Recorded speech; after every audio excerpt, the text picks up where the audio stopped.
Janet, can you tell us about the Washington Report on Middle East Affairs? When did it start? Its first issue was in 1982, in April 1982, and it was just like an 8-page newsletter, green and black, and now it's a 4-color 78-page magazine.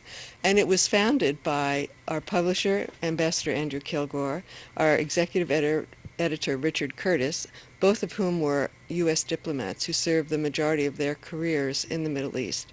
And they were convinced that Americans weren't getting the true information, that they weren't getting accurate information about what was happening over there. And so that's why they founded the magazine. And where were they in their service, in their diplomatic service? Well, Dick Curtis worked in the U.S. Information Agency. He was in Rhodes, he was in Lebanon, he was in many places. And Andrew Kilgore also was in many. He was in Jerusalem, he was in, I think, Amman, he studied Arabic in Beirut, he was in Iran, and he ended up as the U.S. ambassador to Qatar. So now it started as a magazine or as an institute, I understand. More like a newsletter, but it was based on the publication, yeah. But it started as just a little newsletter, basically. And it covers not only Israel-Palestine, but all over the Middle East. Yeah, in fact, I think it's really an American magazine because a lot of its focus, even in our very first issue, we were talking about AIPAC. So we talk about America's role in the Middle East, and we do a lot of coverage of Congress, for example, and we publish every election year, including this one, how much pro-Israel PAC contributions every candidate has taken who's running for Congress. And we also publish a voting record before each election for the Congress, so that we want our readers and all Americans to know what their so-called representatives are doing. For those who don't know, what is AIPAC and what does it do? AIPAC stands for the American Israel Public Affairs Committee. Now, I don't want to go too inside baseball on this, but it's not, you hear a lot about PACs. AIPAC is not actually a PAC. It doesn't give money to candidates. So there are like 20 PACs, actually, that do give money, and they all have, except for maybe 2 or 3, very innocuous names, like San Franciscans for Good Government, National PAC. So one would never know that the agenda of these PACs is to support Israel. And so if you want to look up your congressman and see who's given money to them, you wouldn't necessarily know this is a pro-Israel PAC. But they all give to the same candidates. It's very interesting. If you go down and look at their reports, you read a couple of them and you can just pretty much tell who all the others are going to give money to. So our position, our belief is that AIPAC gets this information out to, even though it doesn't give money per se, it does sponsor trips. It takes all these congressmen to Israel. It writes legislation in Congress. I mean, they've had legislation. When it takes them to Israel, it pays the bill. That's correct, yeah. This is a gift to the congressmen, and I think it's considered quasi-obligatory that they go and they hear the Israel side of the story. So they don't give money to candidacies, but they're very active, very, very active. Now, one of the stories that people are buzzing about today is Jonathan Pollard. Is someone writing up something new about him?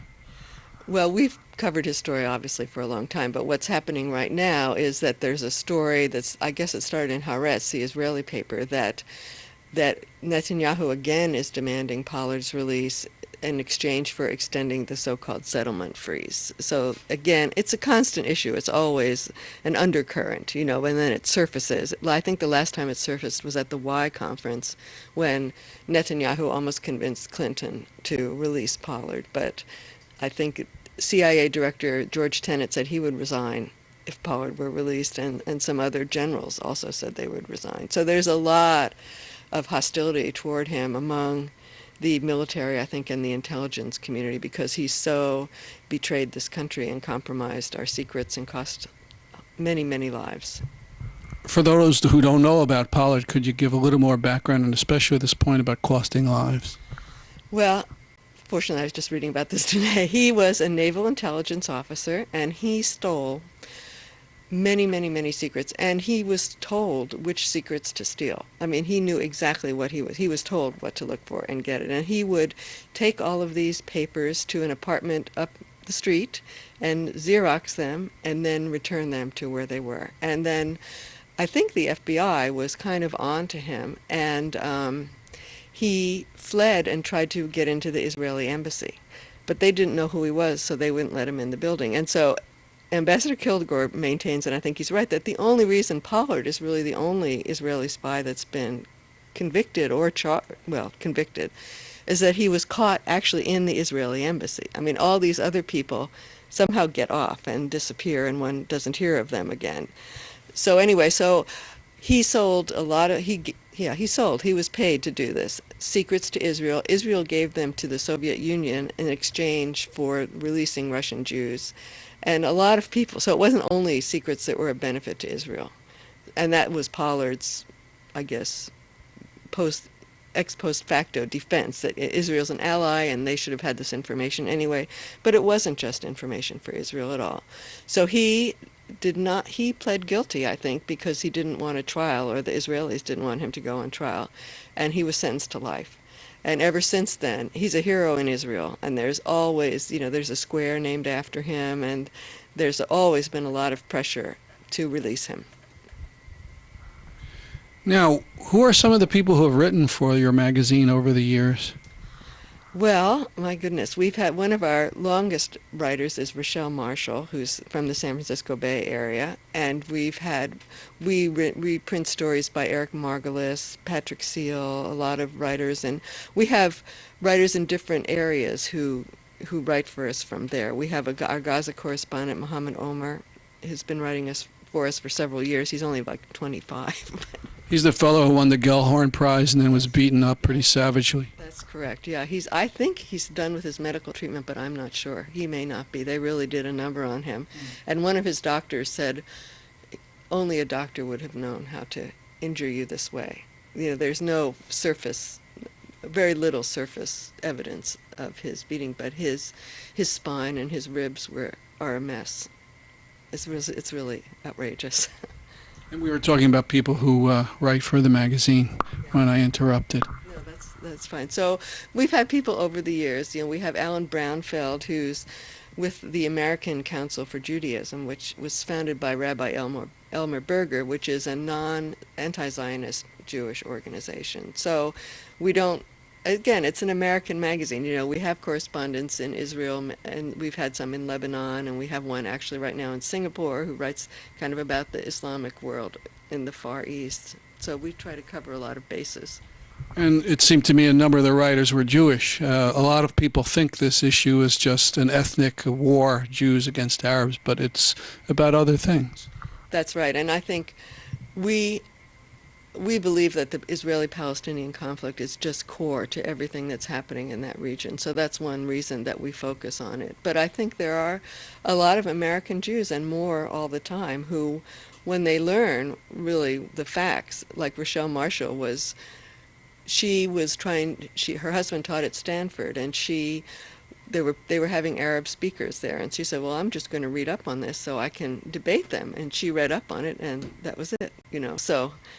What about the resumption of the peace process? Have people written about that? Right. I think everyone is rather skeptical, and I think what we're trying to show is that the settlement freeze is not really a freeze, and so we're really hoping, I think, ultimately that international law will be applied. The International Court of Justice ruled that that Israel's wall is illegal.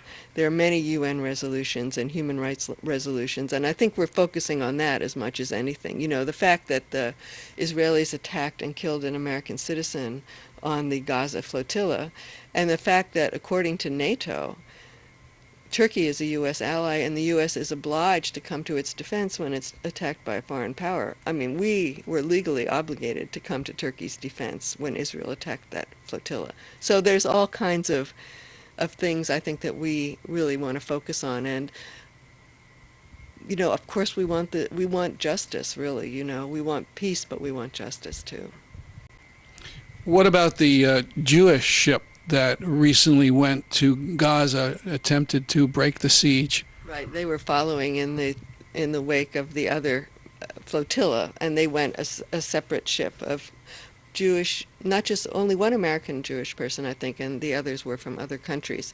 but including one from Israel, Jonathan Shapira, who's one of the founders of the, I can't remember the name of the I think movement. it's Courage to Refuse. Yes, that's right. And he was a pilot, and he is speaking out against the occupation and putting his life on the line, obviously. But so what they had to say, the passengers, about how they were treated by the Israelis was very different from what the Israeli government said, which was that, well, we just boarded the ship and there was no resistance, so everything was fine.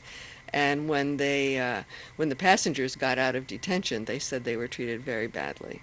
So that's the kind of thing that people don't hear in the mainstream American media and that we want them to know about.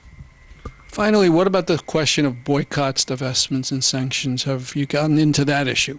Yeah, we followed that movement very carefully, and we support it, certainly. I think my own personal feeling is that money talks, and the last time Israel stopped doing what it was doing was when Dwight Eisenhower told them to get out of Egypt after they attacked Suez, or they wouldn't get their tax-exempt donations.